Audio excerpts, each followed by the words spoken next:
गुरुवार्याकडून भाऊ कडून आलेला प्रसाद आणि या प्रसादा खातर ही गौण आहे. आणि आज वैकुंठवासी हरिभक्तीपरायण पूजनीय वंदनीय सर्वांच्या भाविक भक्तांच्या हृदयामध्ये स्वराज्य आणि स्वराज्य गाजवणारे संत श्रेष्ठ जोग महाराजांच्या परंपरेतील पंकज स्वामीचे परम शिष्य सद्गुरू वामनभाऊ महाराज यांचा 50वा पुण्यस्मरणाचा महोत्सव आगळाने वेगळा अशा भव्य आणि दिव्य अत्यंत प्रसादित आणि अत्यंत प्रसन्नपणानं गुणवंतांच्या रूपवंतांच्या दानस्वरांच्या हरिभक्तांच्या दीनदुबळ्यांच्या आणि अत्यंत उदार अशा व्यक्तिमत्वांच्या सर्वांच्या सहकार्यामधून आणि महाराजांच्या भाऊंच्या कृपाछत्राखाली आणि विद्यमान मठाधिपती यांच्या अथक प्रयत्न दिवस रात्र सर्वांवर केलेले प्रेम आणि गुरुवर्य भाऊनं केलेल्या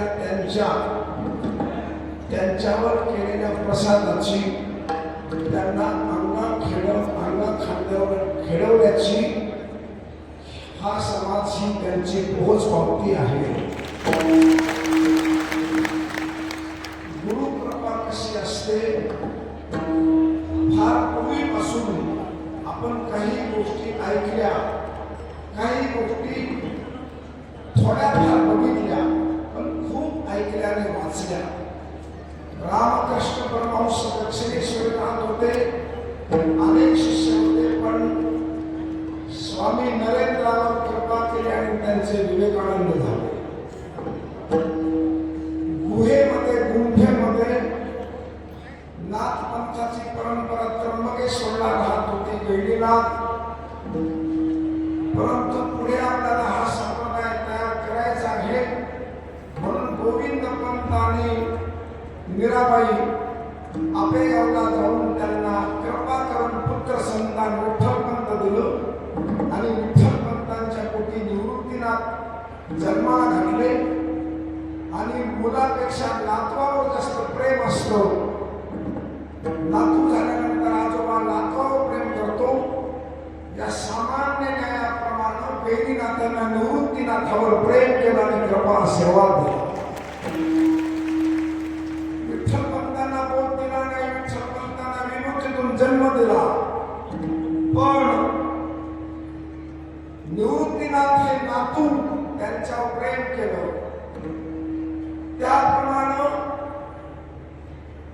या गैरीनाथ गडाच्या गादीवर विराजमान गुंफेमध्ये साधनाने तपस्या त्यांनी असिलो हिमाचल प्रदेशात नवनाथानं केली, पण स्थापित होत असताना या गडावर परंपरेचे मुख्य अध्वर्यू गहिनीनाथ या गडावर संजीवन समाधीमध्ये विराजमान झाले. नवनाथापैकी 6 नाथांनी समाधी घेतल्या, बाकीच्या नाथांना घेतल्या नाही. 3 नाथांना मच्छिंद्रनाथाची समाधी आष्टी तालुक्यात मायंबा, पाथर्डी तालुक्यामध्ये मढीची समाधी कानोबा महाराज का मढीला, जालंधरनाथ देवळवाडी, देवळनाथ विटा कारखाना विटा सातारा जिल्हा, गोरक्षनाथ गिरनार पर्वतात राहिले आणि गहिनीनाथानं चिंचोलीला समाधी घेतली. 6 नाथांनी समाधी घेतल्या 6 ठिकाणी. राजा भरतरनाथ हरणपूर नावाचं गाव परभणी जिल्ह्यात गंगाखेड तालुक्यामध्ये राजा भरतरनाथानं तिथे घेतली. चौरंगी, चरपटी आणि आडमंगीनाथ यांनी अजून समाधी घेतल्या नाही. या गडावर आता ते विराजमान आहे. त्याची खूण आपल्याला सांगतो. चढता चढता जर चंदनाचा वास तुमच्या नाकाला आला तर समजून जायचं तर जवळच कोणतरी नाक आपल्या उभा आहे. ही खूण सांगून ठेवतो बरोबर. चढता चढता नुसता सुगंध तुम्हाला या रस्त्यात कुठे जरी चंदनाचा अचानक आला, समजायचं आपल्या भोवती कुणीतरी नाक उभा आहे की त्याचा मर्म आहे. जरी कीर्तनकार रात्रीला सांगून गेले, सांगू नये वर्म जनी असू द्या वापरून, तरी मी सांगतो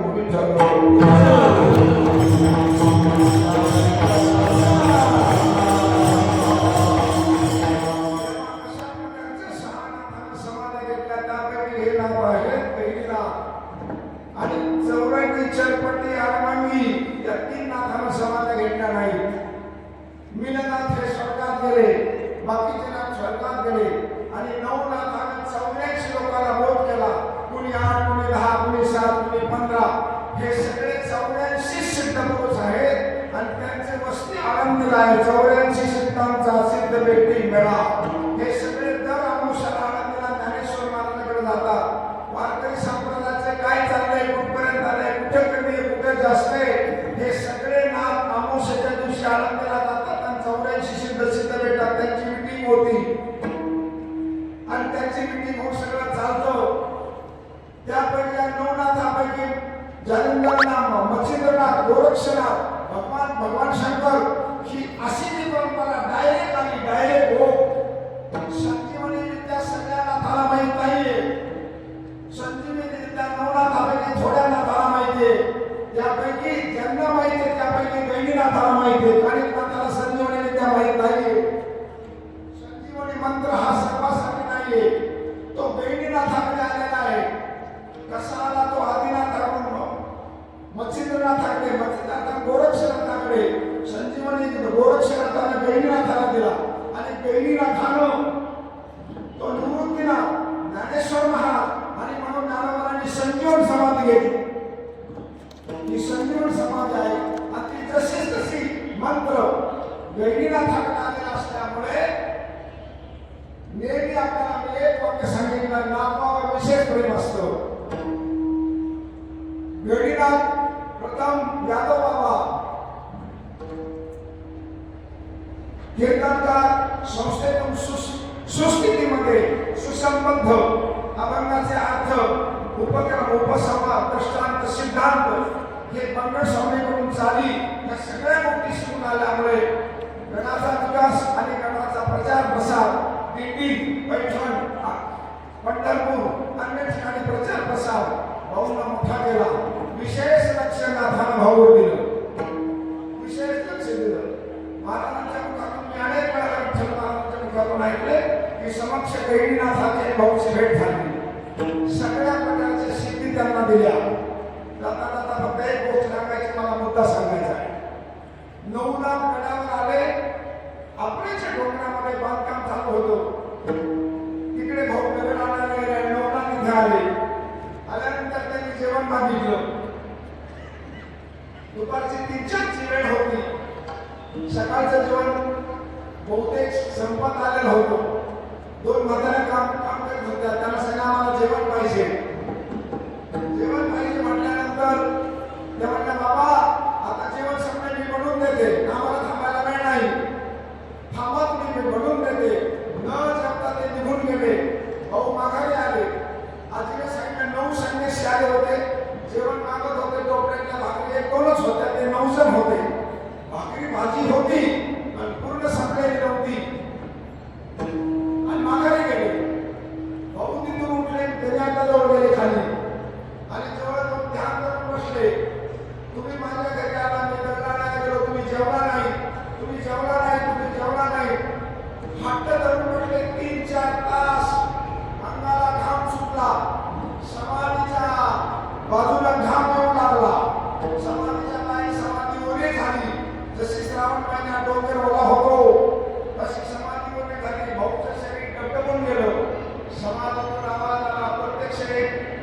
भेटतात मला भेटले.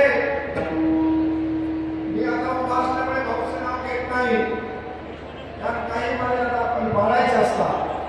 म्हणून भाऊला नावानं हाक मारली.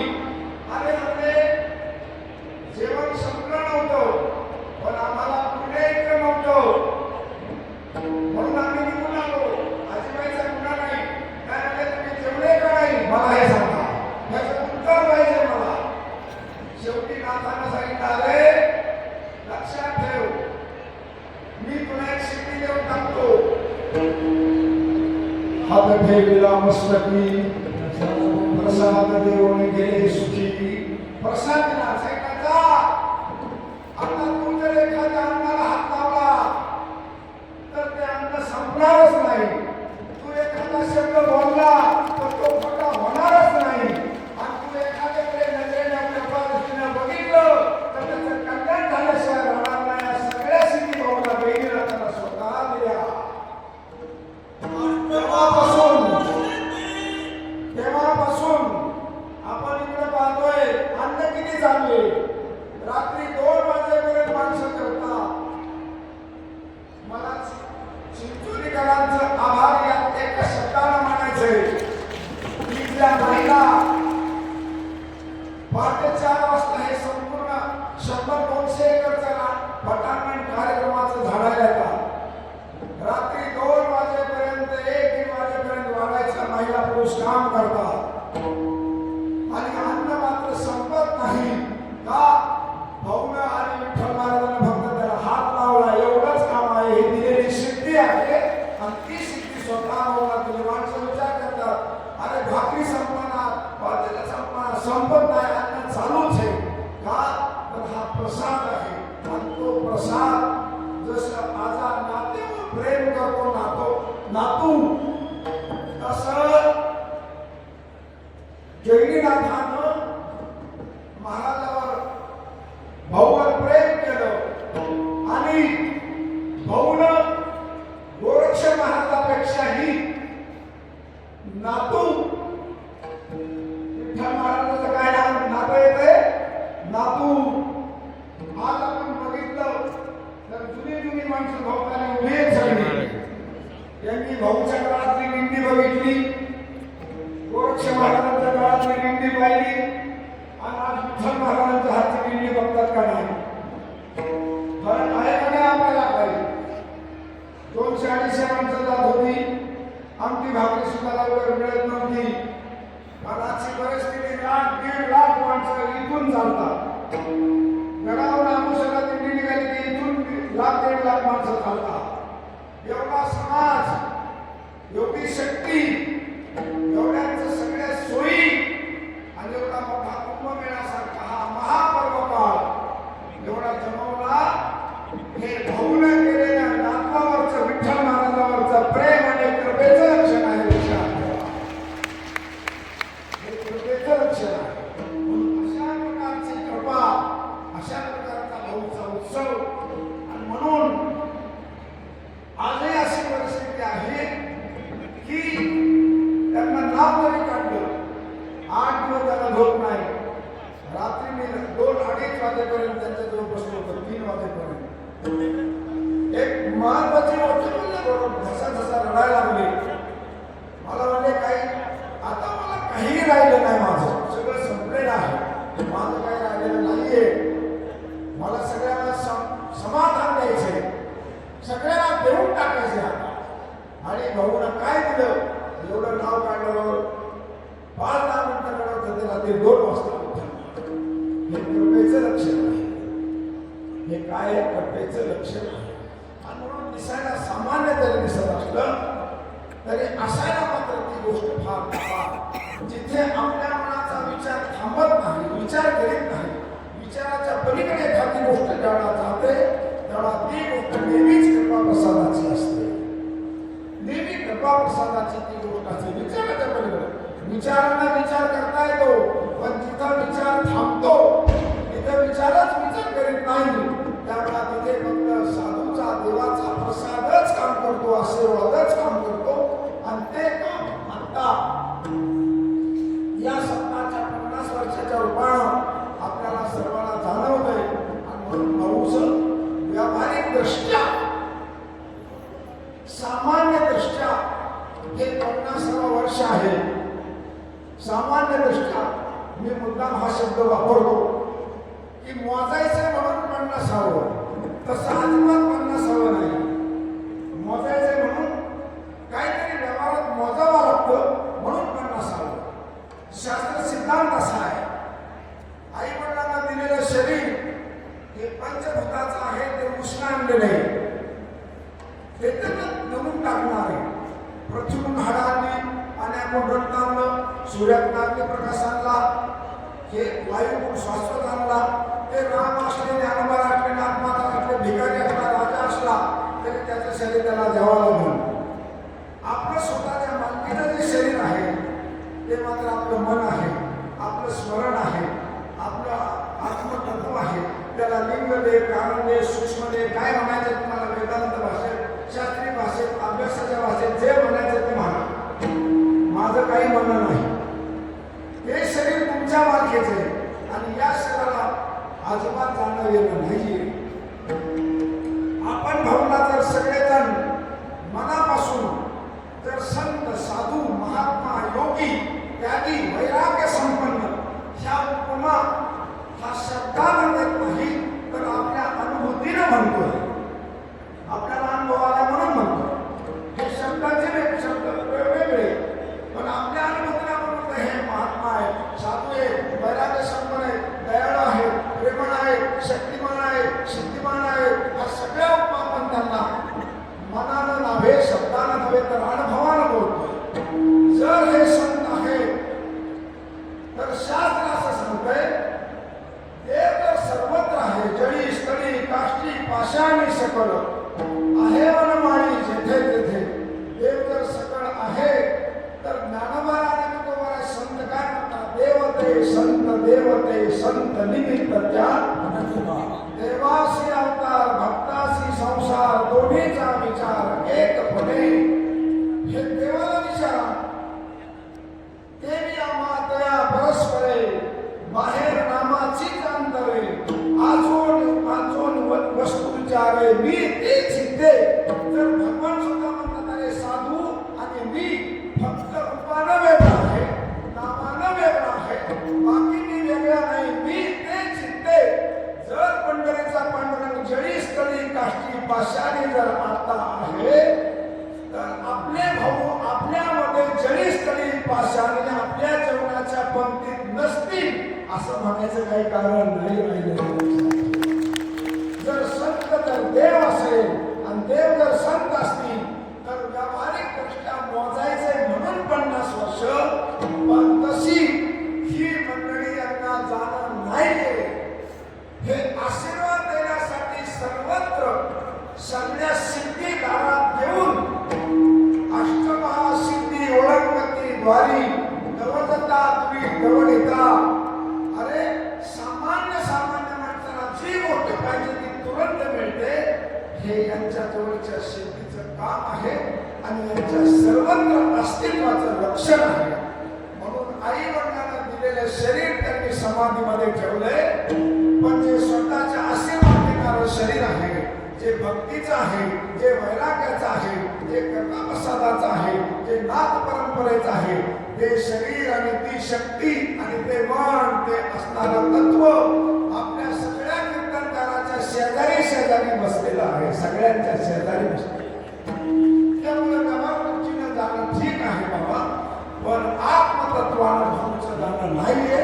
आत्मतत्वानं त्यांचं जे आहे ते सर्वत्र आहे आणि म्हणून आपली प्रत्येक क्रिया, आपली प्रत्येक भावना, आपली प्रत्येक इच्छा हे त्यांच्या अंतर्नजरेनं, अंतर्चक्षुनं प्रत्येकाचं पाहतात आणि ज्याची जशी कुवत, जशी भक्ती, जशी ओढ, जसा जिव्हाळा, जसं दातृत्व, जसा असेल त्याचं त्याप्रमाणे त्याचा लाभ त्यांना दिला जातो आणि ते देतात. मुंगीवर मोठं वजन घालून चालत नाही, मोठं वजन हातीवर घालावं लागतं. तशी भक्तीची कुवत कुणाची किती आहे त्या पद्धतीने प्रत्येकाला मिळतं.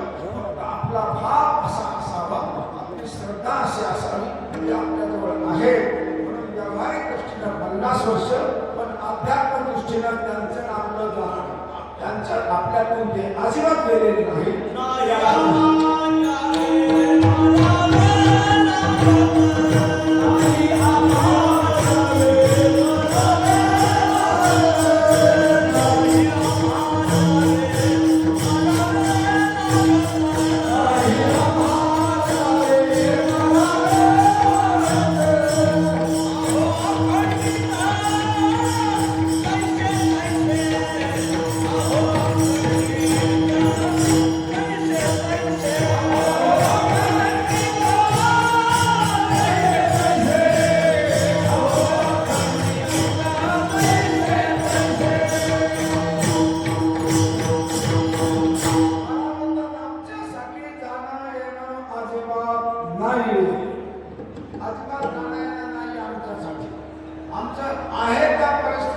व्यावहारिक दृष्ट्या कसं आहे, पण आध्यात्मिक दृष्ट्या आम्ही आहे त्या पोझिशनला जसे आहोत तसे फक्त एकच गोष्ट आहे, ते आशीर्वाद देण्यासाठी थांबले का, तर त्यांना जगाच्या कल्याणा संतांच्या विभूती त्यांना कल्याण करावं या हेतून परमेश्वराने त्यांना पाठवलंय आणि त्यामुळे त्या या ठिकाणी आहेत. आणि म्हणून अशा प्रकारचं त्यांचं अस्तित्व हे आपल्यामध्ये आहे. हे निर्वाद स्वच्छ मनानं आपल्याला असा भास, अशी वृत्ती, अशी प्रवृत्ती ही झालीच पाहिजे. आणि त्या प्रवृत्तीनं भाऊ जर आपल्या शेजारी आहेत तर आपल्याला खराब बोलून चालणार नाही. भाऊ शेजारी जर आहेत तर आपल्याला खराब वागून चालणार नाही, खराब करून चालणार नाही, खराब क्रिया करून चालणार नाही. या दुष्ट प्रवृत्तीपासून संतांचं अस्तित्व मांडल्यानंतर आपोआप माणूस वाचतो, आपोआप चांगला राहतो. आणि म्हणून अशा थोर महापुरुषाचं आज 50वे व्यावहारिक दृष्ट्या पुण्यस्मरण आहे. आणि गेल्या 8 दिवसापासून अनेक विद्वत्ता प्रचूर व्यक्तिमत्वांची या ठिकाणी प्रबोधनपर संप्रदायाच्या नियमानुसार आणि पद्धतीनं परंपरेनं या ठिकाणी अनेक प्रकार, अनेक पदराला स्पर्श केला आहे, अनेक रस्त्याला स्पर्श केला आहे. कार्यक्रमाला जागरण आहे का, जागरचं भजन आहे, काकणा आहे, संगीत भजन आहे, कीर्तन आहे, हरिपाठ आहे, प्रवचन आहे, अन्नदान आहे, नामदान आहे, पूजा आहे, यज्ञ आहे. अनेक पदर या कार्यक्रमामधून बाहेर पडले, अनेक पदराला स्पर्श केला. केवळ कीर्तन भजन, केवळ गाणं असं नाहीये, तर ब्रह्मग्रंथापासून अत्यंत सामान्य गरीब माणसापर्यंत हा पदर भक्तीचा नेऊन पोहोचवलेला आहे. हा भक्तीचा पदर म्हणून सगळ्या माणसाला आनंद आहे, सर्वाला आनंद आहे असा पदर पोहोचवलेला आहे. आणि संप्रदायाची पद्धत ज्ञानेश्वर महाराज तुकाराम महाराजांनी थोर पुरुषाने पद्धत घालून दिलेली आहे. कुणाची पुण्यतिथी असो, जागरण असो, गोंधळ असो, एखाद्या देवीचा उत्सव असो, गणपतीचा उत्सव असो, किंवा आषाढी कार्तिकला देवाची पुण्यतिथी नसते, जयंती नसते, असं काही नसतं. तरी परंतु कृष्ण चरित्र वर्णन करावा, कृष्णाचं जीवन 4 शब्दांना तरी सांगावं असा मोठ्या माणसानं घालून दिलेला रिवाज आहे. तो रिवाज आहे. आणि त्या रिवाजाच्या, त्या पद्धतीच्या, त्या परंपरेच्या पद्धतीनं महाराजांचं कार्याचं कीर्तन. परंतु सगळ्या गोष्टीला जसं मी आपल्याला सांगितलं सर्व स्पर्शी, तसं विठ्ठल महाराजांचं जीवन हे सर्वस्पर्शी जीवन आहे. शक्ती आणि भक्ती आणि सत्ता, शक्ती आणि सत्ता एकत्र या गणावर दिसते आपल्याला. प्रांतभेद, जातीभेद, वर्णभेद, लिंगभेद, गरीब श्रीमंत भेद असा कुठलाही भेद या गडावर आल्यानंतर आपल्याला त्याची तुझबरही सुकून सुद्धा वारा सुद्धा लागणार नाही. ही विठ्ठल महाराजांची वागण्याची सर्वोच्च पद्धती आहे.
शासनात प्रशासनात सगळीकडे काम करणारी माणसं येऊन भेटून दर्शन करून जातात. केवळ या सर्वांच्या जवळ महाराज गेल्याशिवाय कुणीकडे यायला तयार नाहीये, लक्षात ठेवा. या सर्वांबरोबर पोहोचले आणि म्हणून ही वागण्याची प्रमुख पद्धती आहे.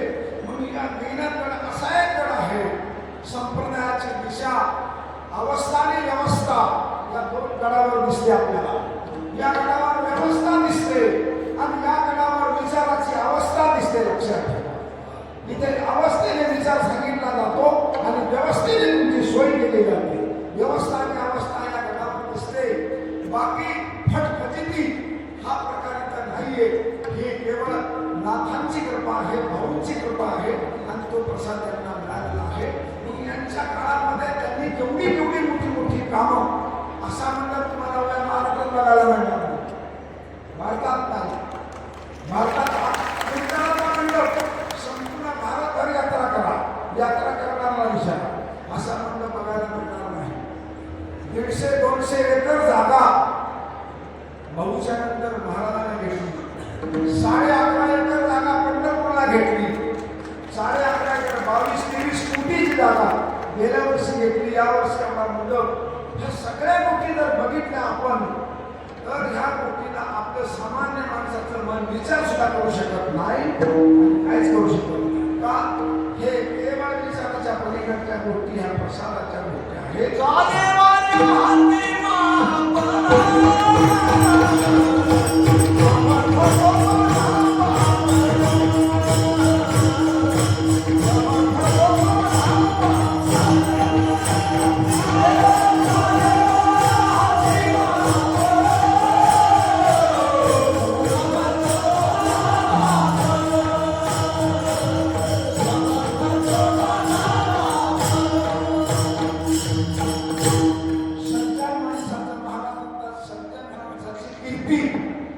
माणसाच्या कानातोंडातून जात नाही तर वाहनाला सुसाट वारा हा माणसापर्यंत जातो. माणूस नाही गेला तर वाराच घेऊन जातो त्या कीर्तीला. अशा वाऱ्या हाती माप या सगळ्या पुरुषाचं चालतं आणि म्हणून अशा महापुरुषाचं म्हणणं आणि मागणं याचा परिणाम महाराज काल्याच्या कीर्तनाचा एक 5 मिनिटं विचार करणारे फार करणार नाही. फक्त मुद्दे आपल्या समोर ठेवणार आहे. आपल्याला 11:45 मिनिटांना आपल्याला पुष्पवृष्टी करायची. याच्यात बदल होणार नाही. त्याच्यामुळं 5-10 मिनिटांपुरतं या ठिकाणी आपल्याला 10-20 मिनिटं बोलायचं आहे. बसा खाली बसा सांग चोबर गडबड नको. मत्स्यकच्छ वराह नरसिंह वामन परशुराम राम कृष्ण 8 अवतार झाले. जो कृष्णाचा अवतार होता तोच मागचा रामाचा होता, तोच मागचा वामनाचा होता, तोच नरसिंहाचा होता, तोच मत्स्याचा होता, तोच कच्छाचा होता. एकच व्यक्ती 8 वेळेला जन्माला येते तर संप्रदायाच्या आध्वरी संतांना एकाच व्यक्तीचे गुणगान का गायले हा माझा प्रश्न. काय एका व्यक्तीचे? अरे वामनाचे गायचे, नरसिंहाचे गायचे, मत्स्याचे गायचे. एकच व्यक्ती जर 8 ठिकाणी उभी राहते. बसा आधी वाटू, बसा खाली वाटू नका, बसा 2 मिनिटं खाली बसा. गोंधळ करू नका. 10 मिनिटात कीर्तन संपणार आहे. खाली बसा, फक्त गोंधळ करू नका. तेव्हा एकच व्यक्ती जर 8 वेळा जन्माला येते, 8 वेळा तर कृष्णाचं गुणगान सगळ्या संतांना का गायलं? रामाचं कमी, त्याच्यापेक्षा वामन नरसिंह. जर अध्वर्यू कीर्तनकार मंडळी माझ्या बसलेली थोर संत पुरुष सत्पुरुष मोठी माणसं अशा थोर माणसालाच माहितीये मत्स्य अवतार कुठं झाला, कच्छ अवतार कुठं झाला. सामान्य जनतेला काय माहिती? नरसिंह जयंती कॅलेंडर मध्ये लिहिली जाते आणि कीर्तनकार सांगतात आज नरसिंह जयंती. बाकी काय माहिती कुणाला नरसिंह जयंती? वामन जयंती तरी काय माहिती? नाथमालांनी ओवी लिहिली म्हणून वामन जयंती लोकांना माहित झाली, नाही तर वामन जयंती माहित नसते. माझा मुद्दा असा आहे थोडक्यात हे 6 अवतार जर एकच आहे तर कृष्णाबद्दल एवढा वाप बनवले आपण का? त्याचं एक शब्दात उत्तर देतो. हे उत्तर असं आहे, फटातलं ध्यानात राहत नसतं महाराज. फटातलं ध्यानात राहत नाही. 15 वर्ष 20 वर्ष तुमच्या गावात कीर्तनाला आलो, तुम्ही माझ्या आपण ध्यानात ठेवणार नाही. पण एकदा तुम्ही माझ्याकडे आनंदीला आलात आणि जेवण पोटभर जेवून गेलात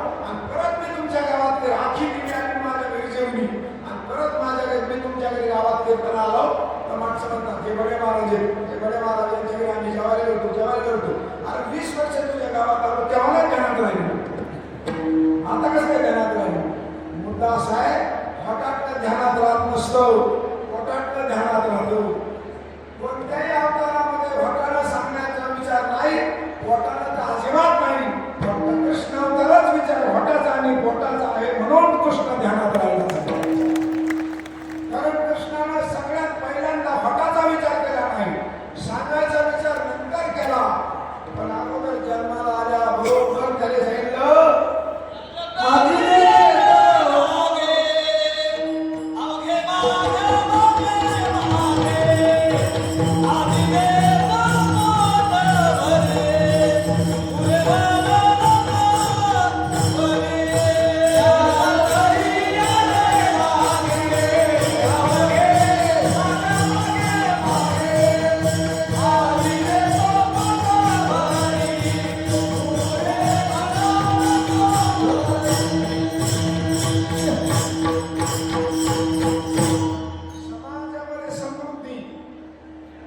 स्मृती या सगळ्या गोष्टी कशाला राहतात मला कृष्ण अवताराचं वैशिष्ट्य आहे कृष्ण केवळ गौरवीच्या गवळ्याच्या गाईच्या मागे लागणारा नाही कृष्ण हा एक पुरुष आहे कृष्ण समाजाचा द्रष्टा नेतृत्व करणारा महामानव आहे महापुरुष आहे कृष्ण अत्यंत सुंदर आहे तो शरीराने सुंदर नसून तो मनाने फार सुंदर आहे सुंदर माणसं खूप असतात करण्यासारखी मला लक्षात पण विचाराचं सौंदर्य करण्याकडे नव्हतं शरीराचं सौंदर्य होतं कृष्ण सुंदर का कृष्ण विचारानं सुंदर आहे कृष्ण शरीरानं सुंदर आहे दोन्ही गोष्टी सौंदर्य टिकून राहतो माणसाचं आणि कृष्णाचं सौंदर्य राजसूय आकाशा सभासती एकदा त्रिकोणाची मानवी कैसा चक्रा दुर्वाक्य शक्ती निष्ठेची राशी ऐशी आपला त्या शिशुपाला द्वापन पे ठावती दला गोपाळा जे खळांची व्यंकटी सांडव या सत्कर्मी रती वाढव हे त्याचं मनाचं आणि विचाराचं सौंदर्य